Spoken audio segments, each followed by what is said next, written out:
You're suspended until you apologize to my ex." The words echoed through the conference room. My husband, our company's CEO, stood tall, proud, and cruel. Laughter rippled among the employees. My face burned, but I refused to give him the satisfaction of seeing me break. I simply nodded, whispering, "All right." The next morning, Kalen strutted into the office, expecting me to crawl back. "Finally learned your place, Alara?" he smirked. But when he reached my desk, it was empty. My badge was deactivated. And before he could ask questions, our head of legal came rushing in, pale and panicked. "Sir," he stammered, "what have you done?" 3 months earlier, at the Innovate Tech Summit, I watched Kalen on stage, dazzling investors with a smile that could sell lies as truth. He introduced our new data analytics platform, the one I built line by line, night after night. When asked about the algorithm, he said, "It's all thanks to my incredible team." He never mentioned my name. I told myself it was fine. After all, we were a team, weren't we? We started Advanced Solutions in our garage. He was the talker, the dreamer. I was the coder, the quiet architect who turned his ideas into reality. Together, we had built something powerful. Back then, love and business felt inseparable. But success changed him. Slowly, my name began to disappear from the company story. My title was quietly demoted from co-founder to lead developer. At meetings, he introduced me as our technical expert. I sat through endless investor dinners while he basked in glory, pretending not to notice my silence. Then came Sloane Prescott, Kalen's ex-wife. The board insisted on hiring her as COO, or so he claimed. But the look in his eyes when he saw her again told a different story. She was ambitious, charming, and dangerous. It didn't take long before she started stealing my ideas. I'd watch her repeat my words in meetings, and Kalen would praise her vision. When I protested, he called me jealous and unprofessional. Sloane's recklessness almost destroyed everything. She pushed a logistics system I warned would fail. Within hours, client data was at risk. I worked for 3 sleepless days to fix it, saving the company she nearly wrecked. But instead of gratitude, Kalen turned on me. In front of the entire office, he announced my suspension for creating a hostile work environment. The humiliation was public, deliberate, and final. I looked at him one last time and said, "Understood." That night, while he slept peacefully beside me, I sat in front of my laptop. I opened the off-site server I had set up years ago, the one he never knew existed. My fingers trembled, not with fear, but purpose. There it was, the clause I had insisted on in the beginning, the intellectual property reversion clause. It meant that if I were ever suspended without cause, every line of code, every system, every patent would legally revert to me. By morning, he would learn the real meaning of ownership. I will never forget the sound of my husband's voice when he fired me. "Effective immediately, Alara, you are suspended for undermining Sloane." The words cut through the silence in the room. Everyone stared, too afraid to move. I felt my heart pound, but I didn't argue. I just smiled faintly and said, "As you wish." The next morning, Kalen walked into the office, expecting to find me humiliated and defeated. Instead, the company's lawyers were waiting in his office. Their faces were tense. "Kalen," one said carefully, "we have a serious problem." Kalen had always loved the spotlight. He was the kind of man who lived for applause. Reporters called him a visionary CEO. He drove luxury cars, attended expensive galas, and gave speeches about innovation and leadership. In every magazine photo, he looked like the man who had built everything on his own. My name was never mentioned. The world saw him as a genius. They didn't know that behind his image was me, the one who kept everything running. While he partied with investors, I stayed late in the server room, fixing system crashes, writing code, and managing a small team that carried the real weight of the company. I missed meals, birthdays, and sleep, all to make sure our systems never failed. I was the quiet force that powered Advanced Solutions. Then came Sloane, his ex-wife. She joined as chief operations officer and quickly began spreading small, poisonous lies. She told others I was burned out, that I didn't understand modern innovation. Slowly, people began to believe her. My ideas were questioned, and her influence grew stronger every day. One afternoon, I found out that she had presented my 5-year growth plan to the board, word for word, as her own idea. The board praised her brilliance and approved it without hesitation. I confronted Kalen about it, but he brushed me off, saying, "You're overreacting." The next week, a picture surfaced online, Kalen and Sloane smiling together at a company gala, celebrating their successful recovery after a system error that I had fixed alone. Soon after, Kalen called for an all-hands meeting, claiming it was to announce a merger. I went hoping for something positive, but it was a trap. In front of everyone, he accused me of undermining Sloane's leadership and announced my suspension. I didn't say a word. I simply gathered my things and walked out with my head held high. My calmness unsettled them all. That night, I sat in my home office, the glow of my computer lighting up the dark room. I opened my secured terminal and began typing. A few quiet keystrokes, a deep breath, and it was done. The scripts I had written months ago were now active. At midnight, every major system at Advanced Solutions would connect to a server Kalen didn't even know existed. Their licenses would expire automatically. By morning, the company would belong to the one who truly built it, me. Consider this a cooling-off period, Kalen said, his tone sharp and cold. Everyone in the office turned to watch as security escorted me out. My heart pounded, but I didn't argue. I kept my head high and walked away quietly. When I reached home, I opened a safe deposit box I hadn't touched in years. Inside was a small USB drive, the one thing I had kept for a moment like this. That night, I didn't sleep. By morning, my lawyer was already at Kalen's office, serving him legal papers. He didn't know it yet, but I was now the majority shareholder of the company we built together. When we first started the business, Kalen had promised me, 50-50 always. You build it and I'll sell it. I believed him completely. We were not just partners in love, but in vision. But the first betrayal came quietly.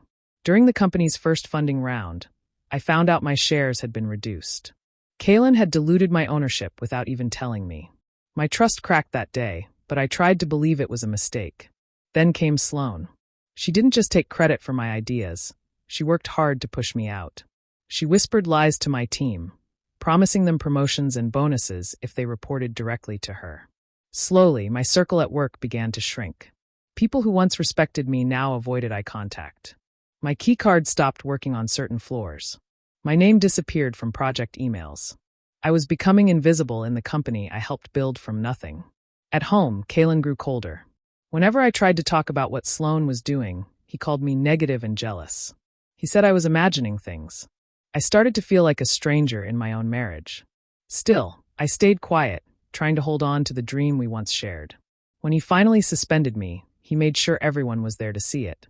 He stood tall, reading out fake reasons as if he was making an example of me. I felt my heart break, but I didn't cry. As the elevator doors closed and I saw my colleagues staring in pity, something inside me changed. The pain disappeared, replaced by a calm determination. That USB drive was my master key. It contained the digital agreements Kalen signed, showing he had violated our founder's contract by suspending me without cause. By the next morning, justice had begun, and I was no longer his victim. The last thing I saw before leaving the boardroom was the smug smile on Kalen's face. He thought he had finally beaten me, that he had pushed me out of my own company. What he didn't know was that I had been preparing for this day ever since he hired his ex-wife, Sloane. While he slept peacefully that night, I didn't cry or panic. I opened my laptop and began to code. Line by line, I took back what was mine. By sunrise, every server in Advanced Solutions was under my control. Advanced Solutions had always been our shared dream. We wanted to build technology that helped people, that was powerful yet ethical. My skills gave life to the systems, and my principles kept them honest. Kalen used to say my mind was the heart of the company. But over time, I saw him change. The man who once talked about integrity started talking only about profit. He began pushing for projects that used people's data without consent, calling it smart monetization. I refused to be part of that. But Sloane agreed with everything he said. She called me too emotional and outdated. I noticed how her voice carried more weight in meetings, how Kalen's eyes lit up when she spoke. One night, a junior developer who trusted me came to my office, trembling. He showed me a series of emails between Kalen and Sloane. They weren't just discussing product strategy. They were planning to push me out completely after the next launch. The betrayal stung deeper than I could explain. When I confronted Kalen, he didn't deny it. He smiled and told me I was being paranoid. He said I was too stressed and that I was hurting our marriage. His words twisted the knife, making me question my own sanity. But deep down, I knew the truth. Then came the final blow. I discovered that Kalen and Sloane weren't just plotting in business. They were having an affair. The business trips, the late-night calls, the sudden change in his affection. It all made sense. My anger burned, but I didn't let it consume me. I let it guide me. I knew the suspension was coming, so I prepared. On my last day of access, I quietly planted digital trails in the system, evidence that pointed straight to their scheme. I wanted everything to unfold publicly, leaving them nowhere to hide. That night, while the city slept, I worked tirelessly.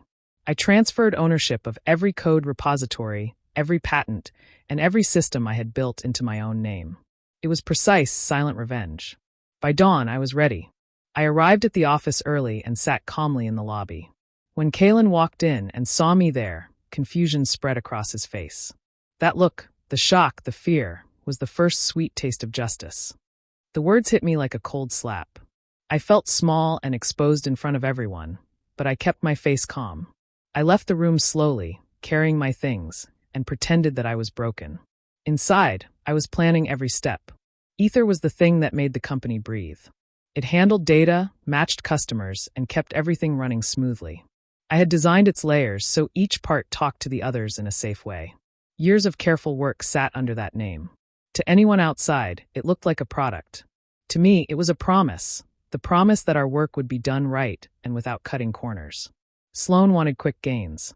She pushed to hand part of Ether's upkeep over to a bargain contractor. I warned them the outside firm would not follow our rules. They lacked the specialized knowledge and the care our system needed. If they failed, the safety nets I built would not hold. They saw only numbers on a spreadsheet. I saw the risk. We fought about it at home. Voices rose. I tried to explain why the move would break core protections. He answered with anger and a tired shrug. He called me controlling and told me I worried too much. Saying those words at our kitchen table felt like closing a door I could not open again. After he fell asleep, the house was heavy with loss. I mourned quietly for the partner I once had. When the company announced my suspension, I did not cry or shout. I walked out with steady steps and wished them luck, even though nothing about their plan was lucky. I let them believe I was beaten. That calm helped them drop their guard. They carried on as if the threat had passed. They did not know how close I had come to the system's core. Ether had a safety feature I built long ago. It was meant for extreme danger, a situation where outsiders tried to seize control. I kept it hidden for exactly that reason. Activating it was not easy. It needed precise commands, the right keys, and careful timing. I could not risk a mistake. I sat at my desk at home, fingers steady, and ran the sequence I had tested only once before. At midnight, the change began. Licenses and certificates started to rotate. Administrative rights shifted. Pieces of the system began to refuse commands from the usual accounts. The contractor they trusted could not touch what they had expected. In offices and homes, people tried to log in and found their screens frozen. Support lines lit up. Messages flew between panic and confusion. By dawn, the company was quiet in a new, frightened way. Clients called to demand answers. Engineers scrambled, but the safety locks I placed meant only one person could restore normal service. Watching the chaos, I felt a calm I had not felt in months. This was not about revenge alone. It was about making sure the work I loved stayed true to the rules I wrote. Now, they had to face the choice: fix what they had tried to break or watch the whole house of cards fall. I stood in front of the whole company as Kalen ended my career with a few cold words. After 7 years of building everything beside him, he destroyed it all in minutes. Security waited by the door like I was a stranger. I didn't argue or cry. I picked up my purse, looked around the office one last time, and walked out. He thought he had won. He didn't know the most valuable part of the company already belonged to me. Kalen had always leaned on me more than he admitted. In the early days, when he doubted himself, I was the one who kept things steady. My code, my late nights, my quiet patience, that was the anchor that held everything together. I believed in him when no one else did, and that faith became the foundation of his empire. Then Sloan arrived. She didn't only charm him with her beauty. She filled his head with dreams of unchecked control, of a world where he could take all the credit without anyone questioning him. She made him believe that my caution and ethics were holding him back. I watched the change happen slowly, like watching a storm move in. Sloan began by stealing small things, little pieces of my projects, my presentation slides, my credit. Soon she was reassigning my best developers, breaking my team apart one by one. They didn't even realize what was happening until the work slowed down and communication stopped. Desperate, I tried to talk to a friend on the board. I hoped he'd listen, that someone would see the danger. But he just smiled and called it a lover's quarrel, telling me to be patient with my husband. His words made me realize how alone I truly was. After the near collapse caused by Sloane's failed system, something inside me shifted. I quietly met with a lawyer and asked him to review the company's founding papers. That was when I learned about the clause, the one I had written and forgotten about years ago. The intellectual property reversion clause. It meant that if I was ever removed from the company without cause, all my creations would automatically return to my ownership.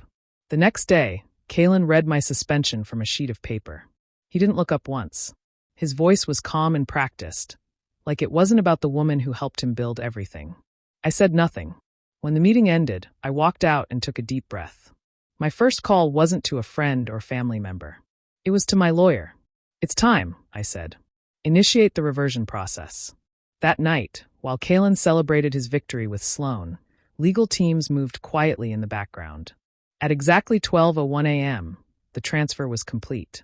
Every patent, every line of code, every system that made Vance Solutions run, all reverted to me. By the time he reached his office the next morning, a single document waited on his desk. It was official notice that the company he thought he owned could no longer use its own technology without my permission. Laughter filled the hall as I walked out of the conference room. The sound echoed like knives. My husband, Kalen, had just humiliated me in front of everyone, turning me into a joke. But I didn't lower my head. I smiled instead. He thought this was the end of my story, that he had finally silenced me. What he didn't know was that I had already written a different ending years ago, one hidden deep inside our company's documents. An ending where I would win quietly. I remembered the day it all began. We were still building the company from scratch, signing piles of legal papers. He was in a hurry, distracted, barely looking at the pages. I had added one small clause about intellectual property rights. "It's just boilerplate, baby," he'd said, signing without reading. I smiled then too, knowing that one day it might protect me if things went wrong. That day finally came when Sloane entered the picture. She started spreading lies that I was unstable, that I couldn't handle pressure. People began whispering in the hallways. The rumors gave Kalen the excuse he needed. When he finally suspended me, the board believed it was for my well-being. They didn't see it as the betrayal it truly was. After my suspension, the office grew quiet for me, but not everyone turned their back. My assistant, Maya, and one senior developer, Ben, stayed loyal. They sent me updates, copies of emails, and meeting notes. They believed in me because they had seen who actually built the company's systems. Without them, I might never have known what was really happening behind those glass doors. At home, silence replaced love. We slept in separate rooms. We ate dinner without speaking. The house felt empty, just like our marriage. I watched him grow colder, his heart locked behind ambition and pride. He thought his victory at the office meant control everywhere. But I was patient. I knew my time would come. When he announced my suspension to the team, his words were wrapped in professional phrases: strategic direction, organizational fit, leadership harmony. All meaningless noise to hide the truth. He wanted me gone. What he didn't realize was that his decision triggered the one thing I had waited for, a condition written clearly in the clause. Suspension without documented cause results in immediate reversion of intellectual property to the creator. That night, as the world slept, I sent one command. My trusted team members received a quiet message: Cerebus protocol active. Awaiting instructions from Reby. It meant that the systems were now under my control again, waiting only for my approval to continue running. By dawn, my lawyer had already sent formal letters to every board member. It stated that the company was now using my technology illegally. They would have to negotiate with me, or shut everything down. While Kalen celebrated what he thought was his triumph, I sat in my quiet home, calm and steady. The war was over, and I had already won, not with anger but with foresight. "I need you to apologize to Sloane," Kalen said, his voice calm but his eyes full of fear. For a moment, I just stared at him, wondering if I had really heard him right. He wanted me to apologize to the woman who stole both my husband and my work. I could see Sloane standing behind him, smiling faintly, sure she had won. "No," I said simply. The room went silent. The suspension came instantly, but it didn't matter. My revenge was already buried deep in the company's code, waiting for the right moment to wake. That night, I couldn't sleep. I kept thinking about who Kalen had become. The man who once shared my dreams now stood on the other side of everything I had built. I still loved him somewhere deep inside, but the CEO sitting in that chair was not the man I married. My heart ached, but I also knew I could no longer protect him from his own choices. Sloane had cornered him days before. "It's her or me," she had said, and Kalen had chosen. He didn't even hesitate. That was the moment I understood that love was no longer part of this story. This was about power now, and I wasn't going to lose quietly. Before the official meeting, I had tried one last time to make him see sense. I showed him the proof of his affair, emails, hotel bookings, messages. He didn't deny any of it. He just sat there, exhausted, as if I was the problem for demanding the truth. When he finally looked at me, his eyes were empty. That silence told me everything. Our marriage was finished. So when the public meeting came, and he demanded that I apologize to Sloane, something inside me snapped. My no came out calm, steady, and final. It was the first time in years I had openly defied him in front of others. The shock on his face almost made me smile. But then security stepped forward, and I walked out, feeling every stare on my back. The whispers followed me all the way to the elevator, but I didn't look back once. That evening, I sat alone in front of my computer. My fingers hovered over the keyboard for a moment before I began to type. The command was simple: activate_Cerberus. It wouldn't destroy anything, not yet. It would quietly lock every core system, encrypting the code with a key that only I knew. The company would keep running for now. But soon they'd realize that every system, every product, every update depended on me.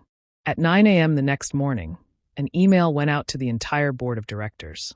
It was short and polite.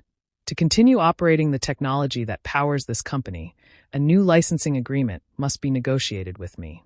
The price has gone up considerably. As they read it, chaos began to spread across the office. Kalen had won his power struggle, but I had taken back my kingdom. The HR director's hands trembled slightly as she gave me the suspension letter. Her eyes were filled with pity, and she couldn't even meet my gaze. My husband, Kalen, sat across the room pretending to be busy with his phone. He didn't look up, not once. I took the paper, folded it carefully, and slipped it into my bag. To everyone else, it was a simple suspension notice. But I knew better. That letter proved he had broken the one rule that protected everything I built. By the time morning came, everything he thought he owned would belong to me. You'll want to stay with me for this. Years ago, when we were still building our company together, I made sure to include a small clause in the agreement, an intellectual property clause that gave me full rights to the technology one had designed. Kalen thought it was nothing serious, just some legal language. He didn't know it was my shield, my safety net in case things ever went wrong. That one clause was my quiet insurance policy in a world where people like me, technical women, quiet builders, were often pushed aside. But Kalen wasn't working alone. His business partner, Sloane, had been whispering lies for months. She spread rumors that I was unstable, that I was burning out, that I needed rest. It was slow and clever, the kind of poison that doesn't kill instantly but weakens trust little by little. Even I started to doubt myself sometimes. Maybe I was being paranoid. Maybe I was just tired. Everything changed when a young executive reached out to me late one night. He was tired of the toxic games. He sent me recordings, Kalen and Sloane, speaking openly about how they planned to remove me. Their voices confirmed everything. My doubts turned into focus. The next morning, I walked into my lawyer's office and signed the papers that triggered the IP clause. My technology was mine again. The signature felt heavier than any divorce document ever could. It wasn't just business. It was the end of a chapter and the start of my quiet revenge. That evening, we had dinner together. No words, just the sound of forks against plates. Kalen thought I was broken. He didn't know I had already locked every door behind him. By midnight, I had changed every password, every security key, and shut down his access to the system. The company that had once been his pride was now completely out of his reach. I didn't want to destroy it. Not yet. Instead, I sent an offer through my lawyer to sell the rights back, but only if they made me the majority owner. He had no choice. He signed. The next week, I walked back into the office, not as his wife or an employee, but as the new CEO. Kalen stood there, silent, packing his things. For once, I didn't look away. The company was mine again. "You're finished here, Alara." Those were my husband's last words to me as a colleague. He said them with pride, thinking he had finally won. I didn't argue. I just smiled, a real smile this time, and replied softly, "We'll see."